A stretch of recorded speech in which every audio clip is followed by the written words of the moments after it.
Hey everybody, welcome back to the Wingbits channel. We have the second Wingbits AMA being recorded today. Today we've got me, Axie, Mike, and we've got Robin Everybody. and Uh, Alex. Alex is could not be here today because he is working extremely hard, making sure we can release testnet here for all of you guys before too long. So it's coming very soon, so that's exciting. But yeah, sorry he couldn't be here. Cool. So we've got a list of questions that we cultivated from Discord from you guys. We're going to go through them and try to just have a conversation and hopefully answer your question at the same time. So, Robin, one of the first questions was from Big Mike. Big Mike wanted to know more about the tokenomics. Like, how would a customer obtain the tokens to get the data? What would that process be? Well, so to obtain the tokens themselves, obviously, right now you can only mine them. Later on, they will be listed on some dexes and stuff like that. They could get them there. But to obtain the data, a customer could actually do it in a few different ways. So one would, of course, be to pay for it with the native Wings token. They could also access this by paying with USDC and later on just with regular fiat through a bank wire. And no matter what they use to pay for the data with, the revenue will go to be distributed the same way. Some will go to cover operational costs for the foundation. A large portion will go to adding liquidity, and the remainder will go to buy back and burn tokens.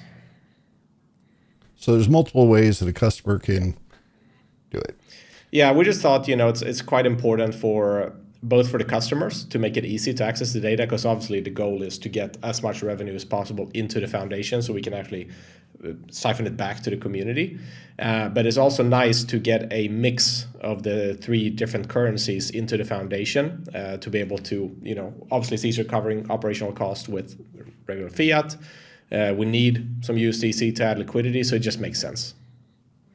Yeah, I think we as a crypto community would love to think that everybody wants to use crypto, but more often than not, I think there's still some hesitancy, and traditional businesses are still trying to figure out what that would mean to them, how they would convert stuff, what the value would be over time if they have to sit on it. So giving multiple options like that allows the customer flexibility of choice. Yeah. I mean, we asked our AWS rep if he would accept Wings tokens, and he said, well, maybe later. Oh, that's nice. All right. So next question is from Rush. Rush wanted to know, had we thought about doing an altitude dependent coverage for the rewards, for the fact that the lower altitude planes are harder to catch? Their messages are harder to catch in theory. And I guess the best answer to that is, if given all other variables being even in two different setups, if one has access from a higher point and can reach lower messages, they will be rewarded more than the other antenna. So it's already kind of built into the system that the more you capture, the better off you are. And the same thing goes for airports, obviously. Like if I had direct line of sight to an airport and someone nearby does not, I'm going to collect a ton of messages from them cruising around on the tarmac and taking off that my nearby participant, that I don't know who it is, but my nearby neighbor participant is not able to collect, because even just having trees in the way or something can block you up to, several hundred or a few thousand feet. So you are going to be rewarded more just simply for the fact that you see more. So exactly. Better setup, better rewards. Yep. No, it makes total sense. There was also kind of a similar question. Veeks 808, hope I got that right, wanted to ask a different kind of question about could you guys do something like only reward or additionally reward planes that are unduplicated, that haven't been seen by someone else. And we appreciate the suggestions. We really do, because it's helped form some of our processes over time, changed our minds. There are pros and cons of each of the suggestions discussed before we just obviously throw it out or adopt it. So keep suggestions coming. In this case, we have not thought about that in a well, we have thought about it. We haven't considered that as a solution. We think that the solution we have now and the way we reward for messages kind of encompasses most of that. It covers things where if you're getting a duplicate from someone else, you're basically 1-to-1 in rewards. You're kind of even.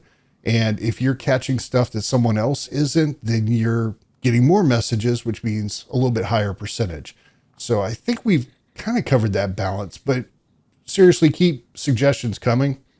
You never know. There's something that triggers. There was a discussion a while ago that happened on Discord in the suggestion channel that actually prompted a longer discussion privately in the team. So you never know. Please keep them coming. Yeah, definitely. Yeah, because I really like all the suggestions, because there's a lot of good ones, and we don't know everything, so that's why we really love the community, because all you guys out there are just wealth of knowledge and just input, and we want to build it for you. So please let us know how you want to build. All right, we have another question for Robin. It's by Wave. Wave wants to know, hey, just following up, like any plug and play devices coming soon? Are you guys going to have a time frame announced or anything for hardware that Wingbits is going to put out? Yeah, so we are in the design process of a plug and play device. So essentially we have kind of 3 different paths we're going all down at the same time. One would be some type of addition, because I know, with the existing Raspberry Pis out there, it would actually long-term be quite important to get a GPS location to those. So we're trying to figure out how we can do that in the best and cheapest way. So we can, we don't want to sell an add-on to the Pis for a lot of money. So that's one path. Then we are looking into a whole new plug and play device, which we're designing. Don't really have a time frame in mind for that one, because what we really want to make sure is that if we create a plug and play device that is ours only, that it's somewhat in line, price wise with what you spend when you build your own, to make it reasonable.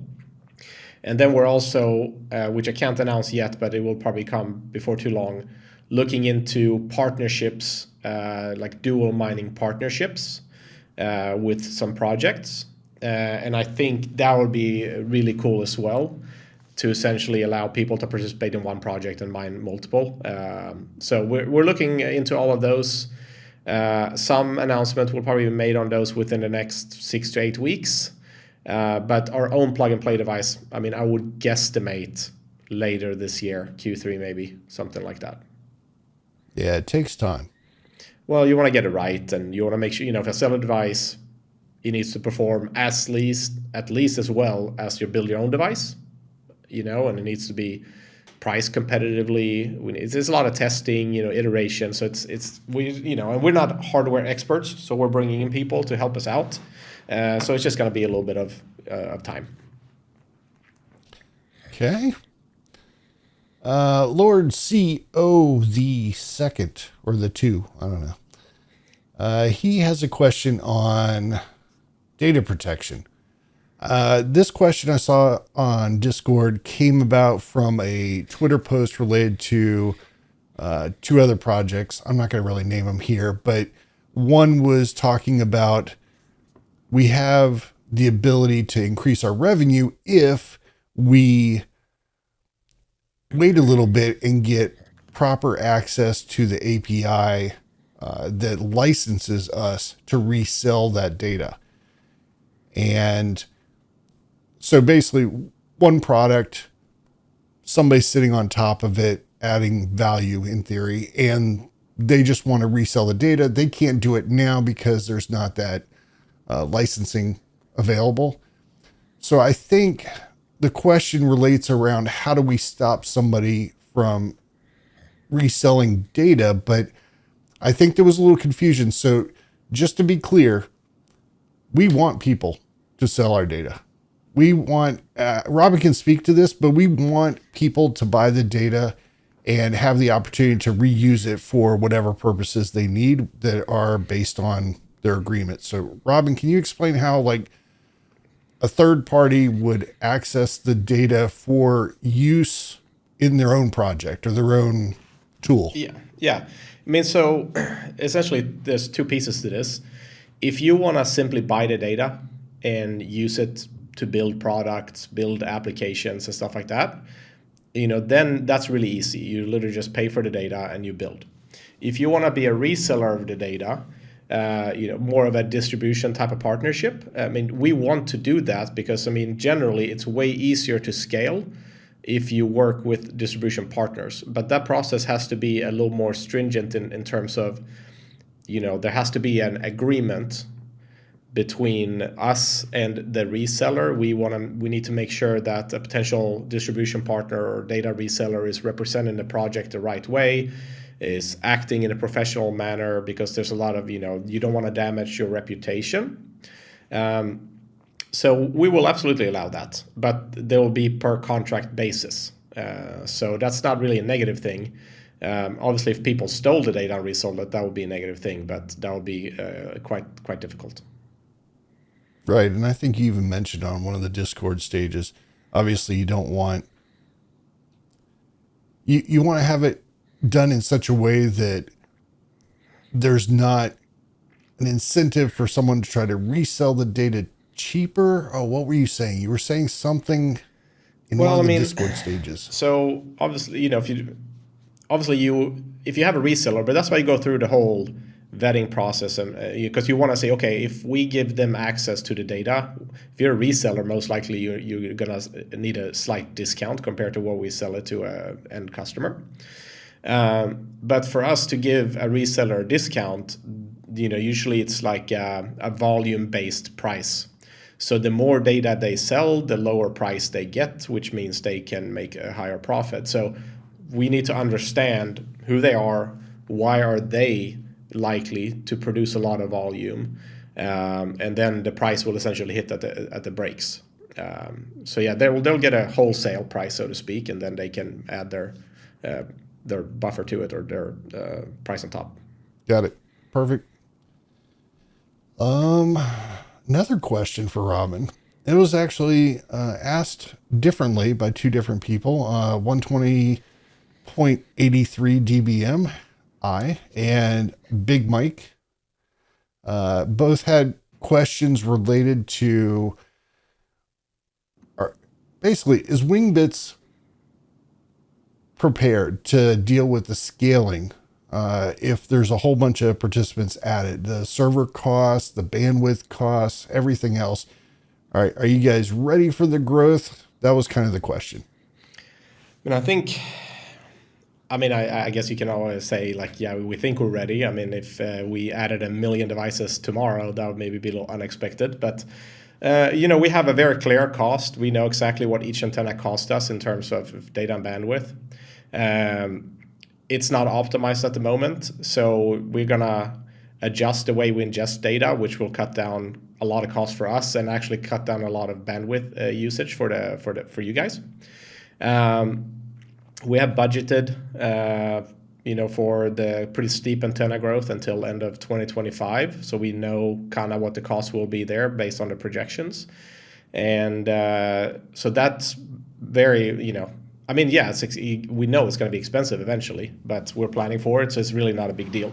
Right now we're using AWS, mainly because we have a lot of really senior people on board that worked extensively with AWS, and we have a really good deal with AWS in terms of, where you get a bunch of credits when you're a startup, which is super helpful. Yeah. So I'd say we're ready on that. Yeah. Okay. If not, just to let everyone know, there's bound to be some hiccups over time. There's bound to be some kind of situation where we learn a lesson. Bear with us. We are learning. We are growing. We're going to run into speed humps just like everybody else does in the world. It's all about how do you get past that? How do you learn? How do you grow? But let's cross our fingers there's none. Yeah, I mean, obviously there will always be something, but I think we can at least mitigate it to where it's, there's got to be some small things happening, of course. We just got to avoid the major pitfalls. There you go. All right, so the next question is from D Colombo 757. Hey, that's a plane. 757. D Colombo asks, how many messages a day are considered good, great, bad?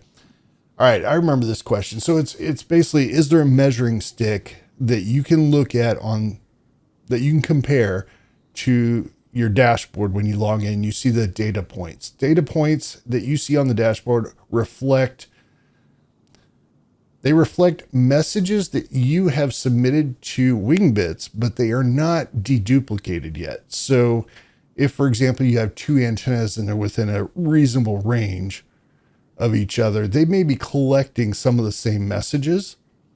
So that deduping has not been done. You may have slightly inflated numbers. For everybody else that just has one antenna, then that is going to be a lot more accurate because you're not probably getting too many duplicates, just some that inherently happen. So the question is really like, how do I decide if my numbers that are on that dashboard, on that graph, are good? Or are they bad? How do I improve it? The stats there are going to be extremely dependent on your location, your setup, even your gain.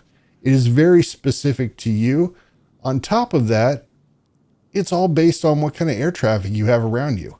If you don't have a lot of air traffic, you may have lower messages than someone else that's near a busier area. It just happens. And just to give a quick analogy, and I think I gave it, it's actually on the fact page now, so anybody can read it. But the idea is, if I were to say, hey, Robin, can you go out to the closest street corner and start counting cars for the next 10 minutes?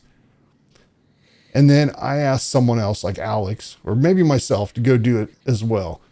Chances are after 10 minutes, when we come back and we compare the numbers, they're going to be different. I may live in a busy environment where there's tons of traffic. Robin may be in an area where there's almost no car traffic allowed because there's a lot of people walking. So our numbers are going to be different. That doesn't mean that if I told you you had to count 30 cars, that doesn't mean you're bad if you only saw 5. It's literally you saw what was available at the time. And that is what you were doing with your receiver, is you were receiving optimally whatever is available at the time.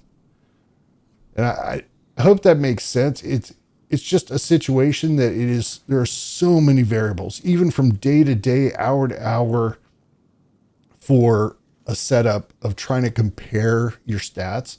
It's very difficult to come up with a number that I tell somebody and go, yeah, that's a good number. That's how many messages a day you should have. That's how many planes you should be tracking on your graphs. Yeah, I mean, I think it's impossible. I mean, I guess you can kind of decide, like, if you're located in a very flat open area with no interference around, and you see on your coverage map that your antenna only covers a very limited number of hexes, then your coverage is probably pretty bad. But if you're in a valley and you can have the best antenna, you're probably not going to cover much outside the valley. So I think there's some general things. If there's not that many antennas in your area, but you see that you're getting a very low percentage of very few hexes, something is probably bad. But if you have a good location, it's outside, you're running, you've done everything you can to optimize, most likely it's, is what Mike says. There's just not more to be had in terms of points. But the good thing is points doesn't equate to rewards. Right. And I can tell you from reviewing all the submissions for the coverage video that may or may not be out by the time this is out. I'm not sure which one's going to make it out first, but I've learned a lot as far as viewing participants and what kind of coverage patterns they have and where they're stretching. And I know it's a heat map on the dashboard. It can look like it can look like you're covering a lot further away from you, but then when you mouse over, you realize that that's only like, say, 1,000 messages over 7 days.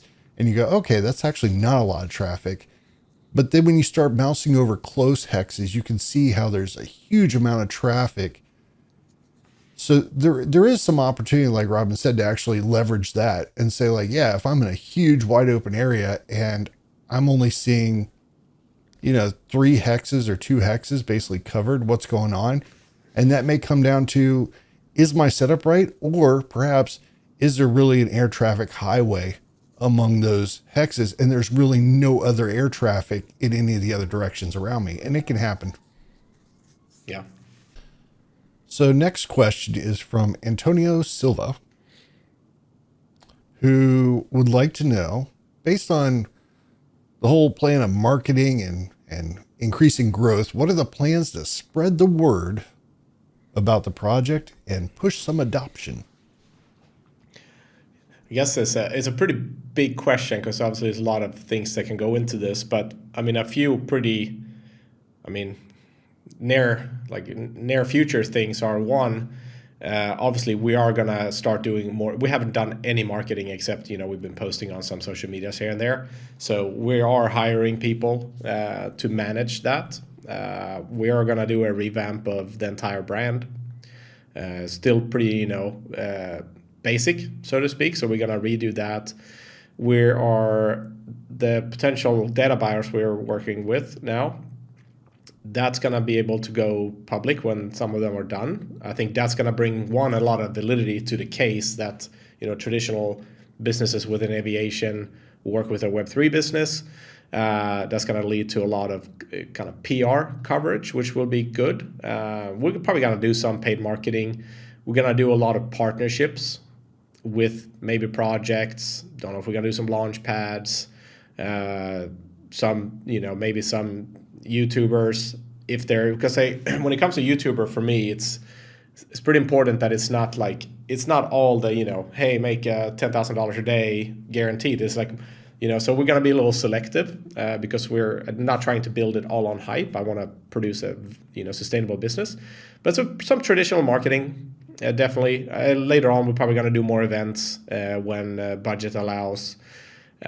We need to expand. I think actually Antonio, he DM'd me the other day. It's really interesting. But one thing would be great would be to reach the areas maybe that doesn't speak so much English. Be great to do some more local type of communities. Maybe have different channels for different languages. Maybe do marketing different ways in different parts of the world. So all of that will come. But I guess step one is actually hiring competence for it, which we are in the process of. And continue working on the partnerships. I think that's going to bring some initial exposure, and pretty sure getting actually launching Testnet and Mainnet will bring exposure in itself. Okay. Maybe in the future we can have a referral system or something. You never know. We talk about all kinds of different options. Yes. Referral system is actually a good point, Mike. We are looking into how to doing that in a sustainable way. There'll be some other campaigns coming up as well, especially together with Mainnet launch, during Q3 or something. I think that's actually a question for later, but yeah. Oh yeah. Need your question. Yeah. Okay, so the next question was from, we can't say this during the Discord stage. We can't say it now. Mijo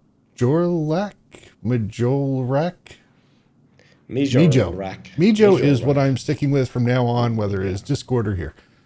Mijo has asked the best location to set up an additional antenna. So if you have given the options of a remote location with sparse traffic and also a busier location, what's the best location for you as the participant? What's the best location for the project?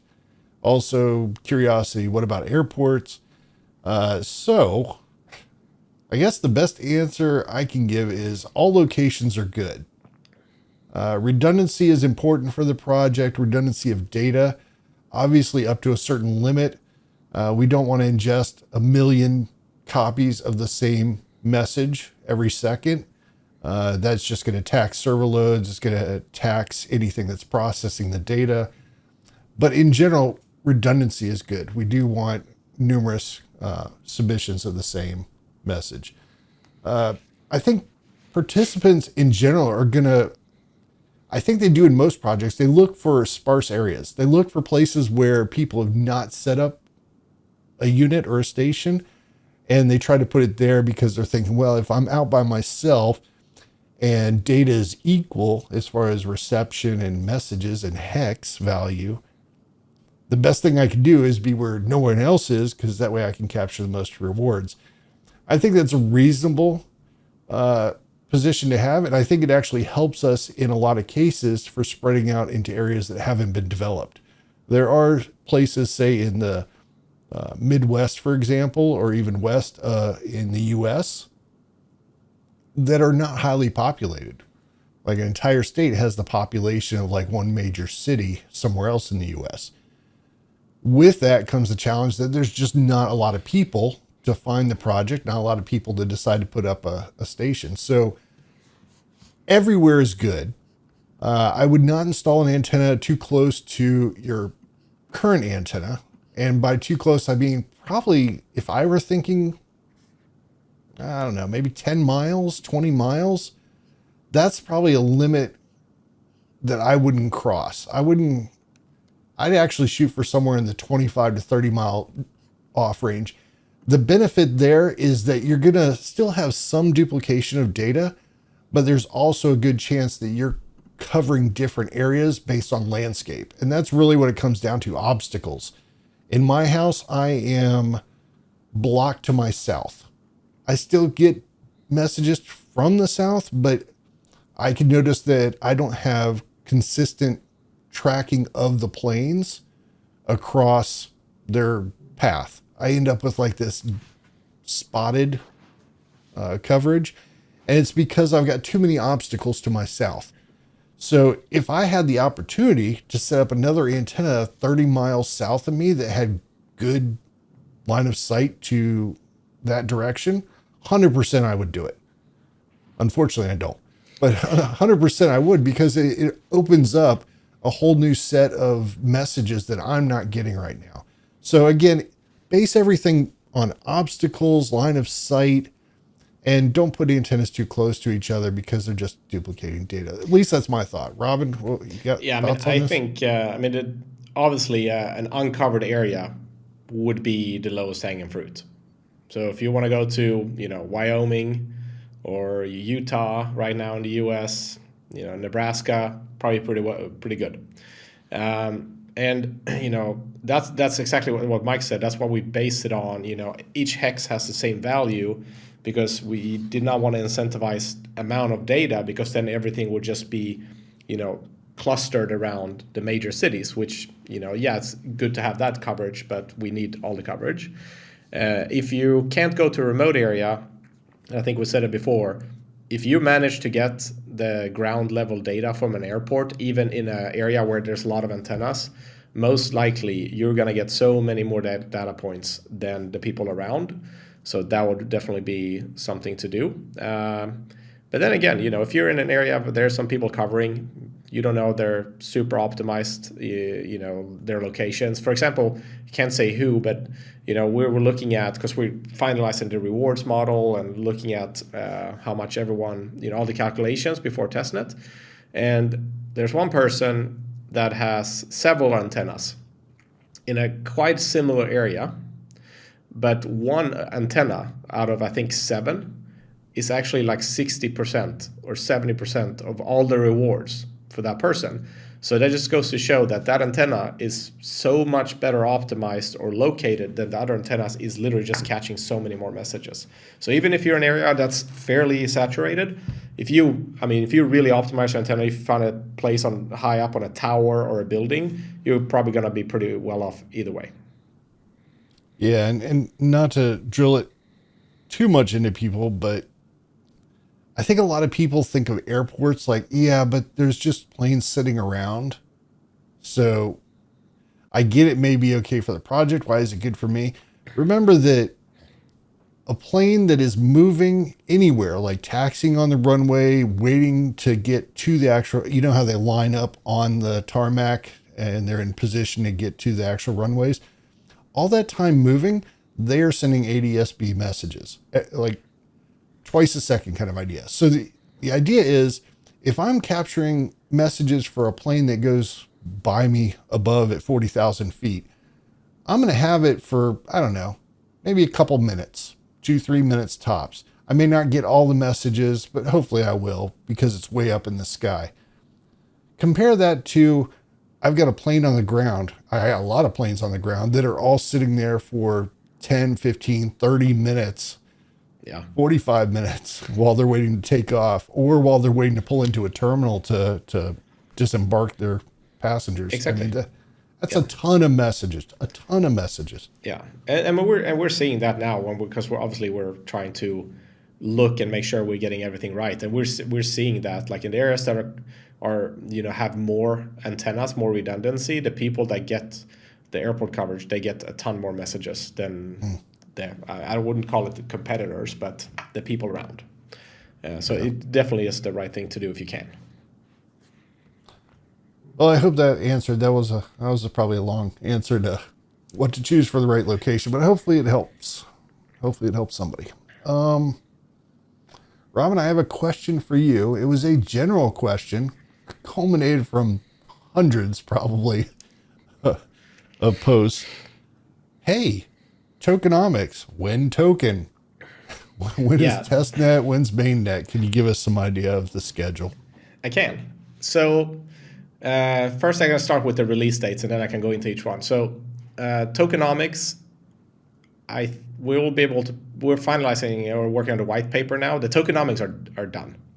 But we'll release that, I'd say, next week, so everyone can go in and actually read. On the testnet, within the next 10 days, I would say, unless something goes wrong, because everything is pretty much done. Mainnet is Q3. I cannot say at this time if it's beginning, middle, or end. It totally depends on testnet. So with testnet, obviously, we want to get it out to test things, get further, feedback from the community, see what do we need to improve before mainnet, both from a user experience point of view, what we show you in the dashboards, but also obviously from kind of like behind the scenes things to make sure everything works the way it should. So so within the next 10 days or so, there will be tokenomics released, testnet, and then mainnet Q3. But on the tokenomics side, I can just kind of high level. So on the rewards, how it will work is that for each hex, there will be a base reward and a bonus reward. So for each hex, right now, for the top 5 providers for each area, we'll get an additional pot that's equally big as the base rewards. The rewards themselves will be at the highest year 1, and they will decline over 10 years, and then they will cap. And then they will no longer decline, they will just cap. So from year 1, and this can change slightly until next week, but there will be this general way. They will have a yearly decline rate of 20% in the so-called like early participant add-on, and that will apply both for bonus and for the base rewards. So they will decline over 10 years, and then it will just be standard base and bonus. Yeah, so just to be clear, we're talking about above and beyond base. There is some bonus that will be added, and it will decrease over time. It will eventually go away, and then we'll be left with just the normal just the hex base rewards that we would have on a normal rewards plan. Exactly. So when it comes to the allocation, at least 51% will be allocated to the miners. Then we'll have some for company, for employees, marketing team, and capital partners if we need to raise money. So that's kind of the general distribution. But yeah, I think, and then obviously the formula will stay pretty much the same as before. It's uptime So the plan now is for everyone that's in it already will start at full uptime.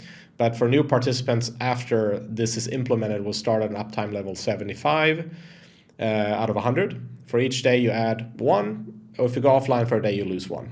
And so it's uptime times your percentage of contribution in an area versus the other people covering the same area. And that's how we kind of rank what the percentage of the rewards you get. But everything will be released on the Tokenomics next week. So and we will be able to find that on the doc site? It will be included in the docs. It will be linked. When we're done with the white paper, obviously, we will replace the light paper with the white paper. And we will also post it in Discord. Perfect. Yeah. Exciting stuff ahead. Yeah, it's exciting. I mean, it feels good. I feel we've spent so much time on modeling the tokenomics, thinking about is it better to have halving schedule or not, and it's better to do a gradual decline, which we think is better. Still kind of, it's the same reason it's better to be early, but, it kind of, I would, at least from a participant point of view, you join and then it halves, 2 days later, and it's like literally like so much less rewards. Now it's more of a gradual decline, but it's still much better to be early. It just makes more sense. We like the allocation, like the bonus and base allocation. It makes sense. On the bonus, well, maybe we haven't decided yet, so I can't go into this, but I can just say what we're deciding between, and then if you see this, you can have a vote. So if you have top 5 getting a bonus, we think it's more fair to unlock the bonus, in 1/5 each time another person covers that hex, so that a person that's in an empty area should not get the bonus for 5 people. So if there's one person covering a hex, you get 20% of the bonus is unlocked, second person 40%, and so on. So we're deciding on that. We think that makes more sense, and it's more fair, and it's going to balance out a little bit, so you don't have someone just being like big outliers if they're in their own areas. So feel free to comment on that. We can post it as a vote as well. There you go. Yeah, I think this is one of those topics, tokenomics, and even just testnet and such, like things like that, where it's one of those things that is probably invisible because there's so much going on, so much discussion, like Robin said, modeling everything else, running scenarios and seeing like, oh, look, we've got outliers here that are just breaking the system. How do we balance this? All this stuff's going on, and you can't really tell the community, like, hey, we're spending the next 2 weeks dealing with this. And then luckily our community is great. Yes. But I can understand how in some projects you get to a point where people are like, well, what's going on? Nobody's saying anything. You're like, well, we're working so hard. Yeah, so I mean, it's hard with the tokenomics because I don't think anyone can say like, we know what's best. Like there's literally not like, this is the way to do it.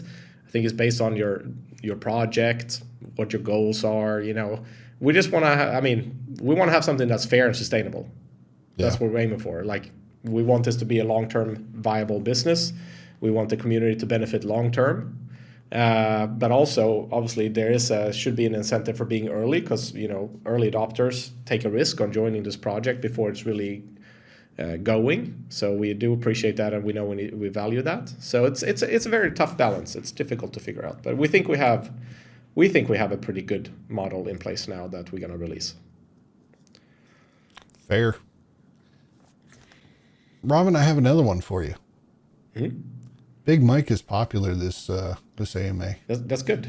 Good job, Big Mike is asked about a Wingbits app. He says, gonna have an app maybe to see your antenna info and dashboard stuff, also to see the graphs so you don't need tail scale. That actually came up by someone else recently, but that was in a private ticket where someone was like, hey, can you guys do something in the future so that I can share? In this case, this person and his buddy have gone in on the hardware together.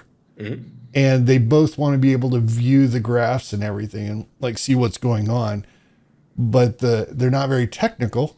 Mm-hmm. So right now it's a matter of helping through, hey, you install Tailscale and then you can use their browser, or you can use their machine's IP on your browser and see the graphs or see the current flight information. So it is challenging for someone that is not technically oriented, and I think apps provide a huge gap coverage there. Yeah, there is a plan to release an app. Right now, the idea is like go in and see the dashboard, see your earnings, just see the general stats of how you're performing and your antenna statuses, and get notifications if they go offline on the app. Then we know there can be a million more use cases for the app, but they will go in stages. But yes, 100% there will be an app. Don't have a time frame for you, Big Mike, but it will come. And I think that's a somewhat regular discussion point in the Discord stages. People tend to bring up like, hey, what's the app? And we've gone through all the different things. Yes, in the future, the app might do something like this, or it might do something like this. Mm-hmm. But the first stage is probably just get something that helps you see your information. Yeah. For example, if you have multiple antennas and you're managing them and you need to know, like, is one down, is one not down? Like, if I have one antenna, it's fairly simple. And honestly, I probably look at my TAR 1090 a few times a week, probably like 4 or 5 times a week, just because I'm curious or I hear something go overhead. And I look at Wingbits for online status almost never, because there's a notification bell option there that will send out a message after 8 hours if you haven't stayed online, if something's happened. But imagine if I had like 10 units or 6 units out there running. I'm not going to go and look at the flights on each of them. I mean, it would just be a huge pain. So some kind of app that brings that all together, and pretty cool. Yeah, and also, down the road, if people have multiple devices and they have hosts, maybe they own the device, but someone else is hosting, they're sharing rewards. Obviously, you will be able to connect different wallets and assign what percentage of the rewards go to what wallet. And you have like the owner has there maybe kind of like almost like a fleet management functionality, both on the website and in the app. But the host can also log in and just see kind of their things. So there will be some cool stuff coming. It's just baby steps, Okay, Robin, we've got one final question. I threw it in. Just figured, why not? So the question is for both of us, and I actually have not thought about it, the answer yet. What is your favorite band or artist? I'm guessing I mean music, not like I like Van Gogh. No, I think it's musical. Yeah. It's kind of, I'm actually kind of a music generalist, but I really like Tool. Tool. Yeah, Tool is great. All right. And for myself, I did give it a few minutes of thought, but didn't come up with an answer. So I guess this puts me back on the spot. You have a Queen poster. I do have Queen, and there was Chester from Linkin Park at one point, where the airplane stuff is now. But to be honest with you, I think if I had to pick one, like somebody who, pick a band, it'd probably be Disturbed. Ooh, I like Disturbed too. And it's always, I actually watched a documentary on David speaking about how he got into it and his formal training and everything. He's classically trained vocal musician. He is amazing for what he does. And I know a lot of people think about him just screaming and stuff, but he's amazing in all kinds of different other types of music too. So yeah, I mean, I've watched that Sound of Silence, his Conan performance like a million times. It's amazing. So if you haven't seen that, you need to watch it. Yeah, it's awesome. All right, well, we appreciate everyone listening. We also appreciate everyone that's participating in the project or about to participate. We encourage you to also check out our Discord, and we have Discord stages every couple weeks where we are around for about, I'd like to say 30 to 45 minutes, but it seems that no matter what, we are at least an hour or longer every single time. Yeah, but they're really fun. I like doing the stages. They are amazing, and we get to interact with everybody. They get to interact and ask questions. So I encourage anybody that's watching, if you have some time, check out the Discord, see when the next scheduled AMA is, or sorry, the next scheduled stage is. And that is generally posted in the top left of the Discord. It'll show an event when it's scheduled. So come visit us, come talk to us, and we hope to see you soon. Yeah. Thanks, guys. Really appreciate it. Thanks, Mike. Thanks.